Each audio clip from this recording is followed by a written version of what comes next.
Time and ஒர்க்ல அடுத்த model some பார்க்கலாம். இந்த சம் ப்ரீவியஸா டிஎன்பிஎஸ்சி எக்ஸாம்ல கேட்டிருக்காங்க. அது ஏ ஒரு வேலையை தனியா செஞ்சா 20 நாள்ல செஞ்சு முடிப்பாரு. அதே வேலையை பி தனியா செஞ்சா 30 நாள்ல செஞ்சு முடிப்பாரு.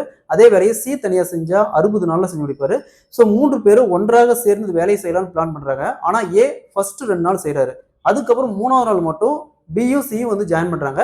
ஸோ இப்படி ஆல்டர்னேட்டா போயிட்டே இருக்கு. அப்படி போறப்ப எத்தனை நாளையில அந்த வேலை மொத்த வேலையை செய்து முடிக்கப்படும் கேட்கறாங்க. டைம் அண்ட் ஒர்க்ல இந்த மாடல் சம் கேட்டாங்களா எப்படி குயிக்கா சால்வ் பண்ணது போகலாம். அதற்கு முன்னாடி நம்முடைய அகாடமியில 2026ஆம் ஆண்டு வரக்கூடிய டிஎன்பிஎஸ்சி மற்றும் போலீஸ் எக்ஸாமுக்கான எஸ்பெஷலி மேக்ஸ் ரீசனிங் சைக்காலஜிக்கு தனியா online live classes and test batch start இருக்கு.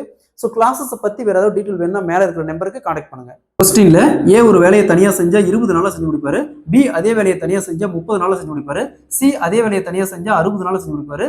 ஸோ 3 பேரும் சேர்ந்து அந்த வேலையை செய்யலாம்னு பிளான் பண்றாங்க. ஆனா ஃபர்ஸ்ட் 2 நாள் ஏ செய்யறாரு. 3வது நாள் மட்டும் பி ஜாயின் பண்றாங்க. அதே மாதிரி ஆல்டர்னேட்டா போயிட்டு இருக்குது. அதே மாதிரி அடுத்து 4வது நாள் பாத்தீங்கன்னா ஏ மட்டும் செய்வாரு. அதே மாதிரி 5வது நாள் ஏ மட்டும் செய்வாரு. 6வது நாள் தான் பியும் சி வந்து ஜாயின் பண்ணுவாங்க. ஸோ இந்த மாதிரி ஆல்டர்னேட்டா போறப்போ எத்தனை நாளையில அந்த வேலை செய்து முடிக்க முடியும் கேட்கறாங்க. இந்த மாடல் சம் கேட்டாங்களா. ஃபர்ஸ்ட் இந்த 3க்கும் எல்சிஎம் எடுங்க. எல்சிஎம் எடுத்தோமா 60. 20 எத்தனை டைம் பிறகு 60 வரும் 3 டைம். 30 எத்தனை டைம் பிறகு 60 வரும் 2 டைம். 60 எத்தனை டைம் பிறகு 60 வரும் 1 டைம். ஸோ இது 3 அப்படிங்கிறது ஏ ஒரு நாளைக்கு செய்யக்கூடிய வேலை. இந்த 2 அப்படிங்கிறது பி ஒரு நாளைக்கு செய்யக்கூடிய வேலை. இந்த 1 அப்படிங்கிறது சி ஒரு நாளைக்கு செய்யக்கூடிய வேலை. ஸோ ஏ வேலையை ஸ்டார்ட் 3 பேரும் சேர்ந்து செய்யலாம் ஸ்டார்ட் பண்றாங்க. ஆனா ஃபர்ஸ்ட் ஏ ஸ்டார்ட் பண்றாரு. ஏ ஃபர்ஸ்ட் 2 நாளைக்கு வேலை செய்யறாரு. ஒரு நாளைக்கு 3 வேலை. ஒரு நாளைக்கு 3 வேலை செய்யறாரு. அப்ப 2 நாளைக்குனா 2 × 3 = 6.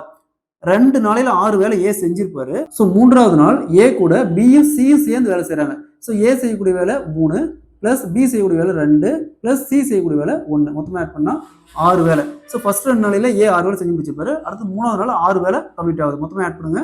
6 + 6 12 வேலை. ஸோ 3வது நாள் எண்ட்ல 12 வேலை. அதாவது 12 வேலை செய்யறதுக்கு 3 நாள் ஆகுது. அப்போ மொத்த வேலை பாருங்க 60 வேலை. 60 வேலை செய்ய எத்தனை நாள் ஆகும்? அப்படியே கிராஸ் பண்ணி விட்டீங்கன்னா 3 × 60 வகுத்தல் 12. ஸோ 60 12 கன்செப்ட் பண்ணா 5. 5 × 3 = 15. ஸோ அப்போ மொத்த வேலையும் பார்த்தீங்கன்னா 15 நாள்ல இந்த மாதிரி ஆல்டர்னேட்டா செஞ்சுட்டே போனா 15 நாள் அந்த வேலை கம்ப்ளீட் ஆகும். Option B is the correct answer.